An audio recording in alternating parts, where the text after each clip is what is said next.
Hello everyone, welcome to class. I hope you all are good and fine. Today we are discuss about a HP Tech Medical Previous Year Paper Psychology Section 2013.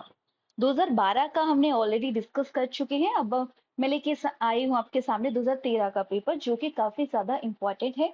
समझिएगा अच्छे से चीजों को और मैं आपको and में ये भी बताऊंगी कि इसमें से कौन कौन से टॉपिक पूछे गए हैं और कौन कौन से टॉपिक आते हैं, राइट? उन सारे पॉइंट्स को हम डिटेल में डिस्कस करेंगे। आई होप ये जो क्लास है वो आपके लिए काफी बेनिफिशियल रहेगी और यहाँ पे हम काफी चीजों को डिस्कस करेंगे, राइट? डिटेल में हर टॉपिक को डिस्कस करेंगे कि जो भी इसके पॉइंट्स आते हैं, क्या क्वेश्चन आता है, क्या नहीं आता है, हर पॉइंट को हम अच्छे से डिस्कस करेंगे। सो चलिए स्टार्ट करते हैं आज की क्लास को।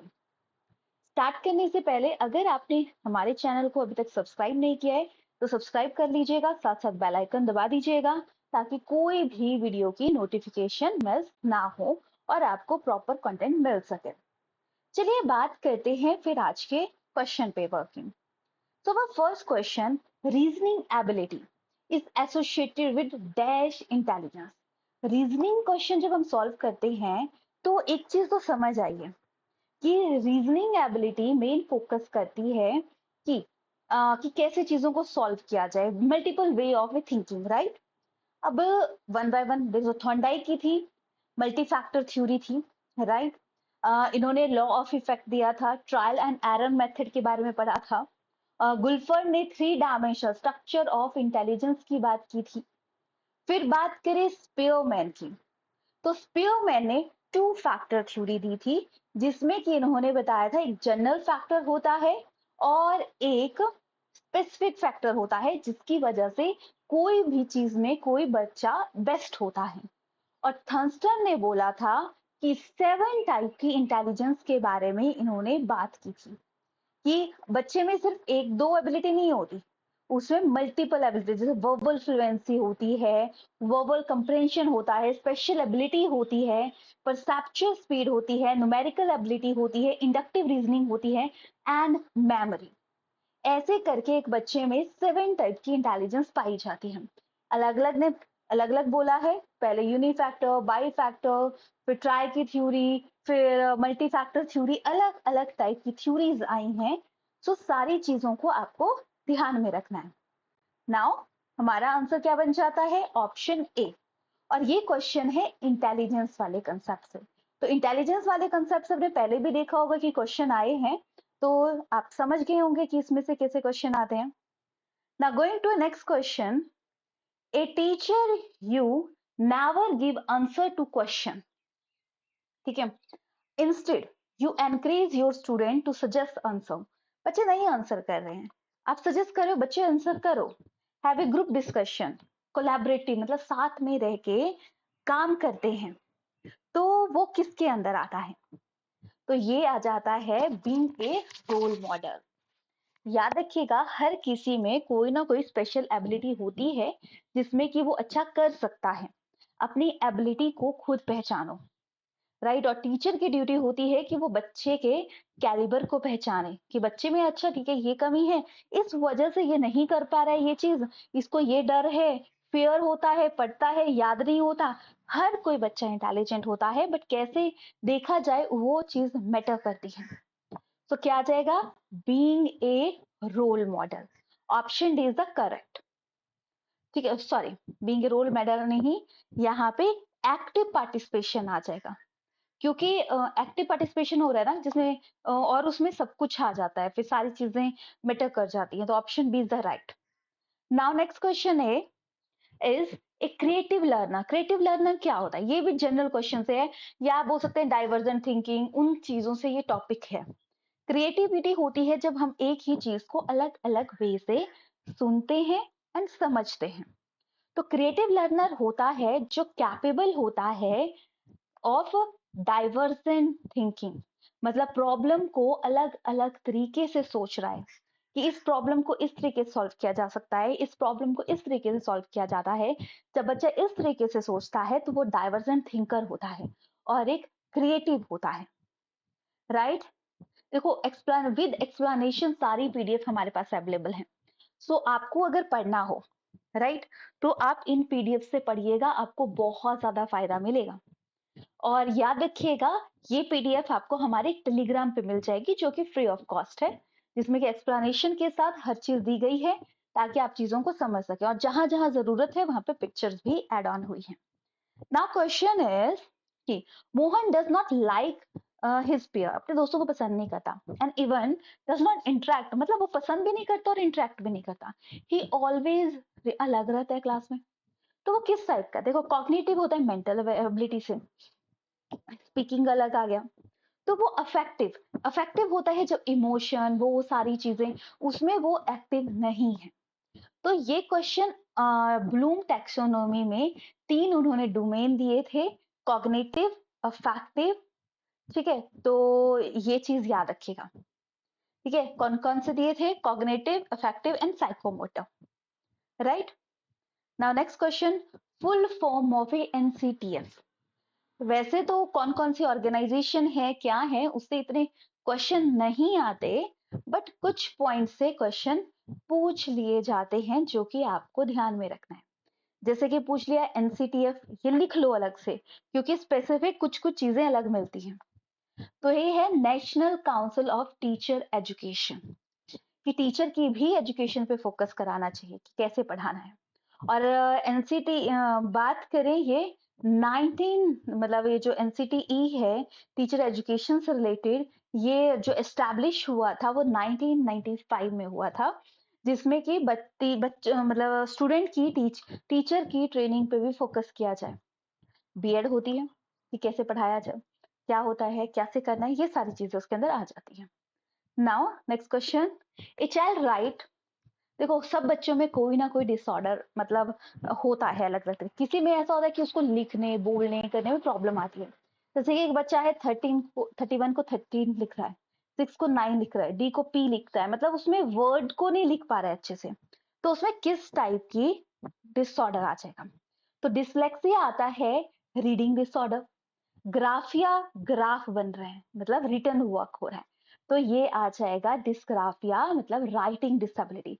कर तो ये भी कर सकते थे, बट हर टाइप की, जैसे कैलकुलेशन से रिलेटेड, लिखने से रिलेटेड, तो वो सारी ग्राफिया, ग्राफिक जो रिप्रेजेंटेशन है उसके ऊपर जो डिसऑर्डर आता है, वो डिस्ग्राफिया आ गया। ये देखो कुछ कॉमन डिसऑर्डर हैं, जैसे डिसलेक्सिया रीडिंग है, कैलकुलिया मैथ से रिलेटेड है, ग्राफिया राइटिंग के है, प्रेक्सिया मोटर से रिलेटेड है, एफेजिया लैंग्वेज से रिलेटेड है, ऑडिटरी डिसऑर्डर साउंड से रिलेटेड है, फिर आ जाता है विजुअल, ये तो हमें पता है, एडीएच हाइपर, मतलब एक जगह पे बैठ ही नहीं पाता बच्चा, ऑटिज्म, हाइपर एक्टिविटी, तो ये सारे कोई ना कोई डिसऑर्डर पूछे जाते हैं। तो ये लर्निंग डिसऑर्डर है, तो यहाँ पे एक और टॉपिक इंपॉर्टेंट बन जाता है, डिसऑर्डर वाला। Now next question, the main frustration that a child with hearing loss, main frustration क्या है, फेस कर रहा है क्लास में, वो फेस करता है कि वो इंटरेक्ट नहीं करता, दूसरों से नहीं कर पाता, क्योंकि वो सुन ही नहीं पाता है ढंग से, और सुन नहीं पाता तो वो इंटरेक्ट नहीं कर पाता, इंटरेक्ट नहीं कर पाता है तो वो कई बार फ्रस्ट्रेशन का रीजन भी यही रहता है। Now next question, which one of the following example of a fine motor skill, देखो दो टाइप की स्किल्स होती है, राइट, एक होती है फाइन मोटर, एक होती है ग्रॉस मोटर। ग्रॉस मोटर में हम ज्यादा अपनी बॉडी का यूज करते हैं, फाइन मोटर में हम सिर्फ हाथ या मुंह का यूज करें तो मुंह का कर रहे हैं, राइट, सिर्फ स्मॉल लेवल पे हम चीजों को यूज कर रहे हैं, पूरी बॉडी का नहीं यूज कर रहे। तो ग्रॉस में क्लिम्बिंग, फ्लॉपिंग, रनिंग आ जाता है। फाइन में मतलब फाइन छोटी सी चीज, तो वो राइटिंग आ जाएगा इसमें। तो दोनों चीजों को बता दिया, ठीक है, तो ये मोटर स्किल से रिलेटेड क्वेश्चन है, तो याद रखिएगा।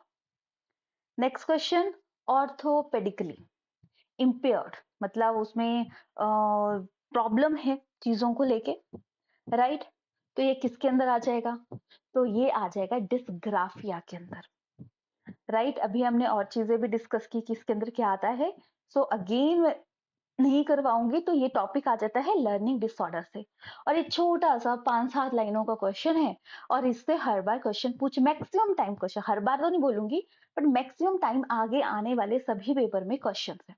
देखो मैं अगर आपको बता रही हूँ कि इस टॉपिक के ये पॉइंट है, क्योंकि वो पॉइंट आगे पेपर में आया है, क्योंकि मैंने हर पेपर को देखा है अच्छे से, और हर पेपर को देखा है तभी मैं आपको ये चीज बता रही हूँ कि इस टॉपिक से ये चीज आप नोट डाउन कर लो, ये आपको फायदा देगी, इस चीज से फायदा होगा, राइट? तो वही चीज मैं आपको बता रही हूँ। Now next question, in the information processing model, ठीक है, इंफॉर्मेशन प्रोसेसिंग मॉडल है that following step are set to be place, क्या आ जाएगा इसमें? आ जाएगा रिस्पॉन्स एग्जीक्यूशन। इंफॉर्मेशन प्रोसेसिंग है, इंफॉर्म करना है, ठीक है, model of thinking and following step किसके अंदर आ जाएंगे, राइट? बाकी सारी चीजें लिखी हैं। फिर आता है father of A kindergarten. Father of A kindergarten की बात करें तो वो है फ्रोबल, ठीक है। रोजे की बात करें, इन्होंने 3 सर्कल दिए थे, high intelligence, high ability, high competency. Montessori की बात करें, प्लेवे मेथड दिया था इन्होंने। अब हर्बर्ट की बात करें तो यहाँ पे हर्बर्ट हमें 3 नाम मिलते हैं, एग्जैक्ट किसी हर्बर्ट का नाम नहीं बताया है। तो हर्बर्ट स्पेंसर थे, वो इंग्लिश फिलोसफर थे, इवोल्यूशन पे इन्होंने फोकस किया था, डार्विनिज्म की प्रिंसिपल से ये काफी फोकस थे। फिर दूसरे आते हैं हर्बर्ट ए सेमन, ये अमेरिकन थे, इकोनॉमिस्ट थे। फिर हर्बर्ट जे गेंस, ये इन्होंने सोशल सेटिस्फेक्शन पे बात की थी। फिर हर्बर्ट मेर्क्यूस, ये जर्मन फिलोसफर थे, फिलोसफी एंड पॉलिटिकल एक्टिविज्म के ऊपर इन्होंने काम किया था। हर कोई ना हर किसी पे काम नहीं कर सकता, अपनी अपनी फील्ड पे है। तो हर्बर्ट के मैंने 3-4 पॉइंट बता दिए कि ये पॉइंट मतलब ये हैं जो मेन यहाँ पे पूछे जाते हैं, आते हैं। Inside theory of A learning, inside theory किसने दी थी? इनसाइड थ्योरी आती है इनसे अंदर से सीखना कि अच्छा ये चीज ऐसे नहीं हो रही, ऐसे करते हैं, इसको ऐसे सॉल्व करते हैं। तो जब अंदर से कोई चीज सीखी जाती है तो वो आ जाता है इनसाइड थ्योरी के अंदर।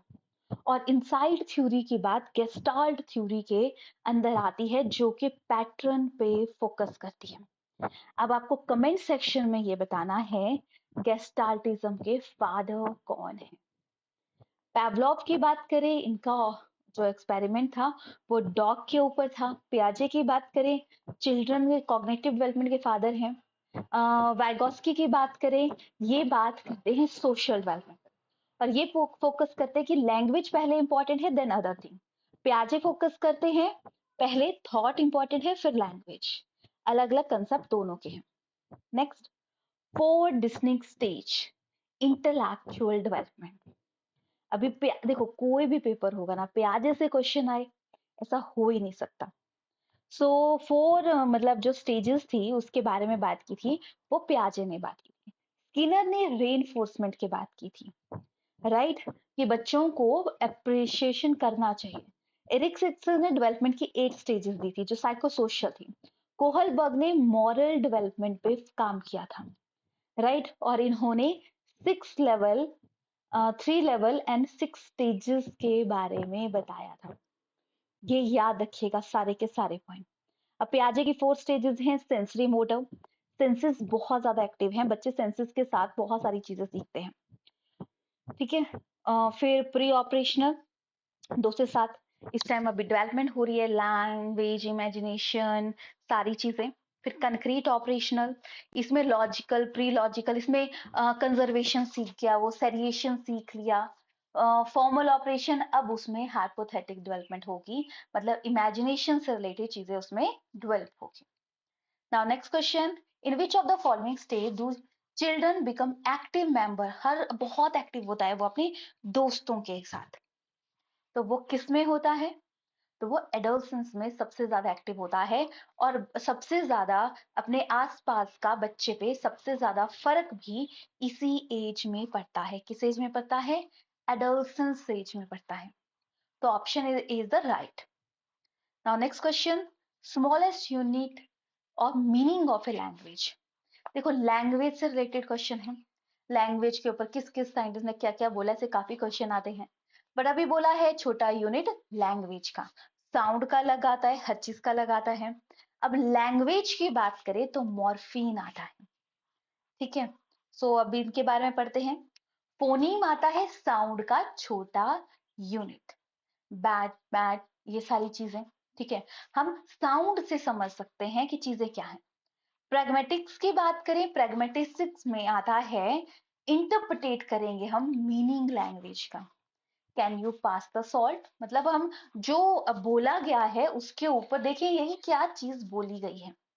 सिंटेक्स में हम स्ट्रक्चर पे फोकस करेंगे कि जो बोला जा रहा है वो सही तरीके से बोला जा रहा है, वो आ जाता है। और मॉर्फीम तो हमने कर ही लिया कि मीनिंगफुल लैंग्वेज का।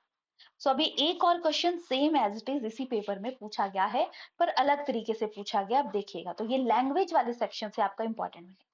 अब आईक्यू से क्वेश्चन है, ठीक है। IQ score generally dash corrected with academic skill. तो आईक्यू का बहुत ज्यादा इफेक्ट पड़ता है, बट आईक्यू ही सब कुछ नहीं है। इसके अलावा माना किसी का आईक्यू कम है तो इसका मतलब ये नहीं है कि वो लाइफ में कुछ नहीं कर सकता, उसे कुछ नहीं आता, ऐसा नहीं है। वो भी आगे बढ़ सकता है through their abilities. Now next question देखो, आईक्यू से थर्ड क्वेश्चन, मतलब आप इंटेलिजेंस से आप बोल सकते हो चौथा क्वेश्चन आ गया यहाँ पे इस पेपर में। If a child is a mental age, IQ निकालने का फॉर्मूला क्या होता है? Mental age upon chronical age. Mental age क्या है? 5, क्रोनिकल एज है 4, इंटू 100 हम फॉर्मूला लगाएंगे। 4 2 8, 20 बच गया, तो क्या आ गया? 25, राइट। 100 से हम करते हैं ना, सो 100, 4 2 8, 20 बच गया, तो 4 4 16 होते, 4 5 20, ठीक है। तो 25 इंटू 5, तो क्या बन जाएगा? 125, राइट। तो option B is the right. याद रखिएगा, mental age upon chronical age, ठीक है। यहाँ पे थोड़ा सा रॉन्ग कर दिया है, पर मैं इसको करेक्ट कर दूंगी, right. A theory of A multiple intelligence. Theory of multiple intelligence को हम कैसे, मतलब क्या बोला गया है? देखो अगेन क्वेश्चन क्या बन गया, ठीक है। अगेन आपका क्वेश्चन बन गया, क्या बन गया? इंटेलिजेंस के ऊपर। तो मल्टीपल इंटेलिजेंस का मतलब होता है कि चीजों को अलग अलग तरीके से कर रहे हैं, ठीक है। तो intelligence is this set processing operate use by the individual to solve the problem. Option B is the correct. Now next, sensory motor, प्याजे से अगेन क्वेश्चन। सो अभी तक इंटेलिजेंस का कंसेप्ट, लैंग्वेज का कंसेप्ट, मतलब 20 क्वेश्चनों में, 19 क्वेश्चनों में 3-4 टॉपिक ही रिपीटेड है, ऐसा भी होता है। तो सेंसरी मोटर होती है सेंसेस, और सेंसेस सबसे ज्यादा एक्टिव होती है जब सबसे छोटा बच्चा हो रहा है, अभी उसको समझ नहीं होती चीजों की। तो birth to 2 year sensory motor stage आती है, जो कि प्याजे ने बोला था, और प्याजे ने बोला था कि सेंसेस टीचर होती हैं और ऑब्जेक्ट परमानेंस भी इसी में होती है। Next, Kohlberg. कोहलबर्ग की अभी हमने बात की थी, क्वेश्चन आया था। लेवल स्टेजेस की बात की थी, 3 लेवल और 6 स्टेजेस दी थी। Children approach thinking about right and wrong. कब बच्चे को पता लगता है कौन सी चीज सही है और कौन सी चीज रॉन्ग है? तो मतलब कब वो करता है? वो सिचुएशन के मुताबिक चीजों को करता है, ठीक है। हर स्टेज में तो अलग अलग डेवलप होती है, बट एज पर कॉन्टेंट्स उसकी चीजें होती हैं। ऐसा नहीं है कि स्टेजेस के मुताबिक आप चीजों चेंज कर दें, वो उसकी सिचुएशन के मुताबिक चीजें आती हैं। तो ऑप्शन सी यहाँ पे करेक्ट बन जाता है। Now going to next question, interactive stage of teaching. Interaction करना है, ठीक है। वो बेस्ट कब होता है? जब हम फ्लैक्सिबल, अकॉर्डिंग टू स्टूडेंट बोलते हैं, सो मतलब सिचुएशन बनाते हैं। बच्चे का मन नहीं है, बच्चा बोला नहीं नहीं नहीं नहीं पढ़ना है, और टीचर बोला नहीं पढ़ो, करो काम, तो उस केस में बच्चा नहीं पढ़ता। तो फ्लेक्सिबल वर्ड टीचिंग में सबसे ज्यादा जरूरी होता है। न्यू न्यू अप्रोचेस लाएं, कैसे पढ़ा सकते हैं, क्या कर सकते हैं, और ये जनरल कंसेप्ट से क्वेश्चन है। नाउ 3 डोमेन्स, अभी हमने डोमेन्स की बात की थी, ब्लूम टैक्सोनॉमी ने दी थी, कॉग्निटिव, अफेक्टिव एंड साइकोमोटर। ये 3 डोमेन्स आते हैं, ये देख सकते हैं। कॉग्निटिव में आता है knowledge, comprehension, application, analysis, synthesis, evaluation. Affective में आ जाता है रिसीविंग, क्या अफेक्ट कर रहा है, रिस्पॉन्डिंग, वैल्यूइंग, ऑर्गेनाइजिंग। साइकोमोटर में आ जाती है reflex movement, basic fundamental perception, ये सारी स्किल मूवमेंट से रिलेटेड। Next, progressive method. तो प्रोग्रेसिव मेथड की बात करें तो प्रोग्रेसिव मेथड में बच्चे पे फोकस किया जाता है कि बच्चा कैसे एक्ट करेगा।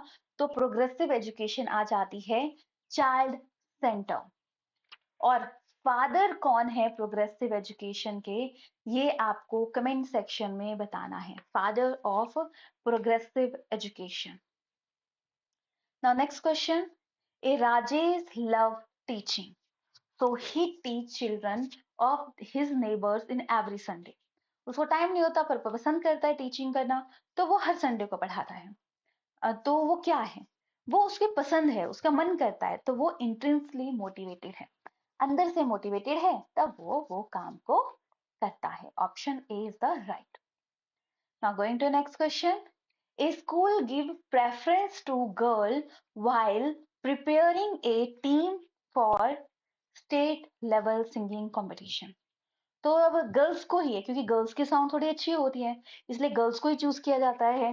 तो वो जेंडर बायस हो गया, मे कि लड़के ये काम ज्यादा अच्छे से कर सकते हैं, लड़कियां ये काम कर सकती हैं। तो जब ऐसा चीज की जाती है तो वो जेंडर बायस आ जाता है।